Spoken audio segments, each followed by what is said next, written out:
Subscribe कीजिए royal teacher को education संबंधी न्यूज़ तुरंत पाने के लिए। शिक्षकों ने तबादलों को मांग को लेकर भरी हुंकार। स्कूल कॉलेज बंद कैसे होगा कोर्स पूरा? पाठ्यक्रम को पूरा करना शिक्षकों के लिए हुआ मुश्किल। शिक्षा विभाग के कार्यालय दर्पण पोर्टल शुरू करे। विश्वविद्यालय परीक्षाएं रद्द नहीं होगी। राजस्थान में रीट भर्ती का अता पता नहीं, बड़ी अभ्यर्थियों की चिंता। डिजिटल हस्ताक्षर डोंगल बनवाकर पे मैनेजर पर रजिस्टर करवाना अनिवार्य। विवेकानंद मॉडल स्कूलों में इसी साल शुरू होंगे प्राइमरी सेक्शन। सीबीएसई के शिक्षक भी होंगे प्रशिक्षित। जी हाँ साथियों, बात करें आज की पहली खबर की तो विवेकानंद मॉडल स्कूलों में इसी साल से शुरू होंगे प्राइमरी सेक्शन। प्रदेश के 134 विवेकानंद मॉडल स्कूलों में इसी शैक्षणिक सत्र से प्राइमरी सेक्शन की शुरुआत होगी। इसके लिए इस विद्यालय में प्राइमरी सेक्शन के लिए अलग से भवन भी बनाकर तैयार हो गए हैं। गत भाजपा शासन में प्रत्येक जिले में और बाद में जिले के कुछ उपखंड स्तर पर विश्वविद्यालय खोले गए थे। इन विद्यालयों को खोले जाने की शुरुआत 17-18 में हो गई थी। पहले इन विद्यालयों में 6 से 8 तक के विद्यार्थियों को प्रवेश दिया गया था। सीबीएसई के शिक्षक होंगे प्रशिक्षित। कोरोना की वजह से स्कूलों का संचालन शुरू नहीं होने के बाद central of board of secondary education CBSE ने विभिन्न पाठ्यक्रमों की में कटौती कर दी है। वहीं शिक्षा विभाग में हो रहे बदलाव को लेकर शिक्षकों को प्रशिक्षित करने का मानस बनाया। इसे लेकर सीबीएसई वैकल्पिक एकेडमिक कैलेंडर के लिए प्राधानाचार्य और शिक्षकों के लिए प्रशिक्षण कार्यक्रम का आयोजन 17 जुलाई से करेगा। राजस्थान में रीट शिक्षक भर्ती का अता पता नहीं, अभ्यर्थियों की बड़ी चिंता। राजस्थान में आगामी दिनों में प्रस्तावित अध्यापक पात्रता परीक्षा यानी रीट के पैटर्न और विज्ञप्ति को लेकर अभ्यर्थियों में बेसब्री से इंतजार है, लेकिन इससे पहले ही बीएड स्टूडेंट को लेवल 1 में शामिल करने की तैयारी पर बीएसटीसी अभ्यर्थियों ने विरोध जताना शुरू कर दिया है। इसे लेकर बीएसटीसी अभ्यर्थियों ने सोशल मीडिया पर मुहिम भी छेड़ दी है। राज्य में करीब 31,000 पदों पर अध्यापक पात्रता परीक्षा का आयोजन होना था, जिसके बाद रीट परीक्षा 2 सितंबर को प्रस्तावित रखा गया। परीक्षा तिथि की घोषणा 7 माह बाद भी अभी अभ्यर्थी भर्ती पैटर्न और विज्ञप्ति जारी नहीं होने की स्थिति में संशय की स्थिति में है। रीट शिक्षक भर्ती को लेकर बीते दिनों शिक्षा मंत्री गोविंद सिंह डोटासरा ने नियमों में संशोधन पर विचार करने का बयान दिया, जिसमें उन्होंने बताया कि लेवल प्रथम में अब बीएड डिग्री धारियों को शामिल करने के मामले में एनसीटी की गाइडलाइन पर पंचायती राज विभाग के साथ बातचीत के बाद निर्णय किया जाएगा। दूसरी ओर राज्य के करीब 3 लाख से ज़्यादा बीएसटीसी डिप्लोमा होल्डर इस मामले को लेकर अपना विरोध जता रहे हैं। इसलिए हुई परेशानी। 2 जून 2012 से को हुई शिक्षक भर्ती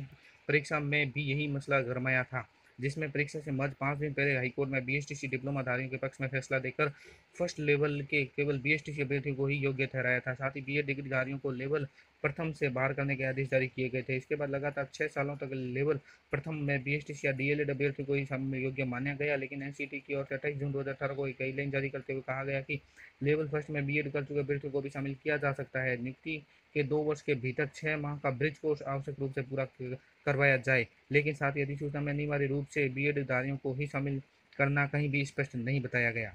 बात करें अपनी अगली खबर की तो स्कूल कॉलेज बंद है, कैसे होगा कोर्स पूरा? पाठ्यक्रम को पूरा करने को लेकर शिक्षकों में है मुश्किल। कोरोना के चलते स्कूल बंद है, कॉलेज के ताले खुल गए, लेकिन शिक्षण कार्य अभी बंद है। ऐसे में स्कूल पहुंच गए शिक्षक अभी से नया शिक्षा सत्र में कोर्स कैसे पूरा करेंगे, इसको लेकर चिंतित है। करीब 40 दिन तक पढ़ाई नहीं होने के बाद बच्चे दिनों में पूरे सत्र की पढ़ाई कैसे होगी, यह एक सवाल या निशान है। हालांकि ऑनलाइन पढ़ाई शुरू कर दी गई है, लेकिन अधिकांश विद्यार्थी इसमें रुचि नहीं ले रहे। इस पर सत्र शुरू होने पर प्रथम पाठ में अध्ययन करवाना पड़ेगा। गौरतलब है कि कोरोना महामारी के चलते देश व प्रदेश में 22 मार्च से लॉकडाउन लग गया है। इस पर कॉलेज और स्कूल संस्थाएं, शिक्षण संस्थाएं गतिविधियां बंद हो गई। इस बीच पिछले सत्र में वार्षिक परीक्षा भी नहीं हुई और सरकार ने विद्यार्थियों को अगली कक्षा में प्रमोट कर दिया। सोशल डिस्टेंसिंग की समस्या है। कक्षा 1 से 8 तक पढ़ने वाले बच्चों को स्कूल भेजा गया तो उसमें सोशल डिस्टेंसिंग व लगातार मास्क लगाए रखना बड़ी चुनौती है। ऐसे में कोरोना वायरस के संक्रमण को रोकने के लिए सरकार ने इसे जरूरी मानते हुए फैसला लिया है ताकि बच्चों को इस महामारी से बचाया जा सके। नया सत्र शुरू, शिक्षण कार्य अभी भी है बंद। 24 जून से शिक्षकों के स्कूल खुल गए हैं, लेकिन प्रदेश में सभी स्कूल कॉलेज शैक्षणिक कोचिंग संस्थाएं 31 जुलाई तक बंद रहेंगे। हालांकि प्रवेश लेने, टीसी लेने, कक्षा क्रमोन्नति प्रमाण पत्र, अंक तालिका जैसे आवश्यक कार्य के लिए विद्यार्थी अभिभावक स्कूल आ सकेंगे।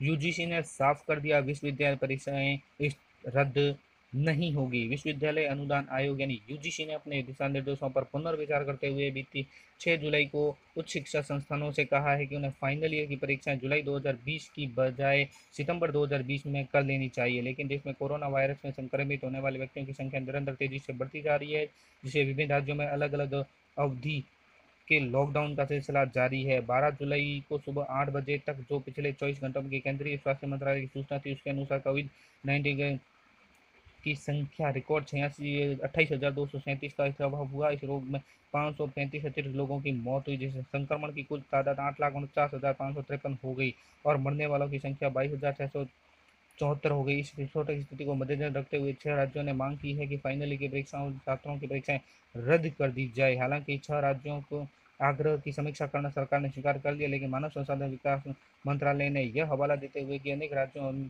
और 200 से अधिक विश्वविद्यालयों ने पहले ही अपने टर्मिनल फाइनल ईयर के एग्जामिनेशन पूर्ण कर लिए हैं, कहा है कि छात्रों को दीर्घकालीन हितों को मद्देनजर रखते हुए राज्य को फाइनल ईयर के छात्रों का मूल्यांकन करना चाहिए। ध्यान रहे, यूजीसी के दिशा निर्देश लाजमी होते हैं और केंद्र का आदेश प्राथमिक होता है। इसका अर्थ यह है कि जिन राज्यों ने परीक्षाएं रद्द करने की घोषणा की थी उनकी घोषणा का कोई अर्थ नहीं है, क्योंकि इस संदर्भ में जो केंद्र यानी बड़े यूजीसी एनसीईआरटी कहेगा उसे ही राज्य को मानना पड़ेगा। शिक्षा विभाग के कार्यालय दर्पण पोर्टल शुरू करे।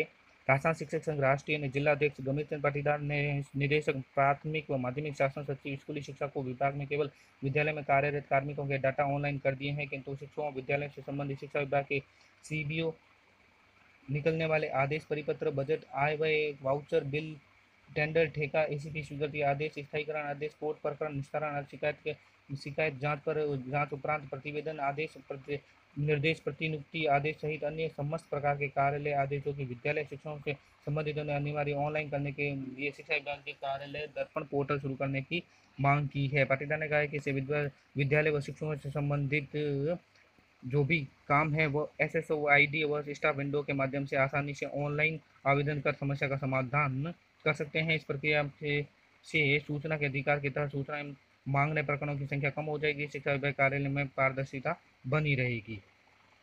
छात्र हित शैक्षणिक गुणवत्ता को परीक्षा जरूरी, यूजीसी सभी राज्यों को भेजी गई संशोधित गाइडलाइन। मंत्रालय भी समर्थन में उतरा, राज्यों के साथ जल्द कर सकता है बैठक। डिजिटल हस्ताक्षर युक्त डोंगल बनवाकर पे मैनेजर पर रजिस्टर करना अनिवार्य। एकीकृत वित्तीय प्रणाली के अंतर्गत संपादित किए जाने वाले राजकीय भुगतानों के संबंध में अतिरिक्त कोषाल इकाई आशापाल मौर्य ने बताया है कि जिले के समस्त आहरण वितरण अधिकारियों को अपने डिजिटल हस्ताक्षर युक्त डोंगल बनवाकर पे मैनेजर पर रजिस्टर करना होगा। रजिस्ट्रेशन पश्चात संबंधित कार्यालय को कोषालय से संपर्क कर डीएसी को सत्यापित कराया जाना आवश्यक है। मास्टर डाटा की शुद्धता, कार्यालयवार पद विवरण, मास्टर डाटा की जांच कर एकीकृत किए जाने वाले अन्य राजकीय भुगतानों के डेटा की पूर्ण शुद्धता आवश्यक रूप से सुनिश्चित करें। राजकीय भुगतानों में शुद्धता सुनिश्चित करने हेतु कार्मिकों को पे मैनेजर पर उपलब्ध मास्टर डाटा की पूर्ण जांच पश्चात आवश्यक संशोधन हेतु आहरण वितरण अधिकारी को रिक्वेस्ट भेजी जानी होगी। आहरण वितरण अधिकारी अपने स्तर पर आवश्यक संशोधन कर अंतिम अधिकृति हेतु विभागाध्यक्ष को भेजना आवश्यक होगा। विभागाध्यक्ष जांच द्वारा जांच व अधिकृति उपरांत ही डाटा संशोधन सिस्टम में भाग में होगा। एक बार मास्टर डाटा में संशोधन होने के पश्चात पुनः संशोधन केवल विभागाध्यक्ष के स्तर पर से ही हो सकेगा।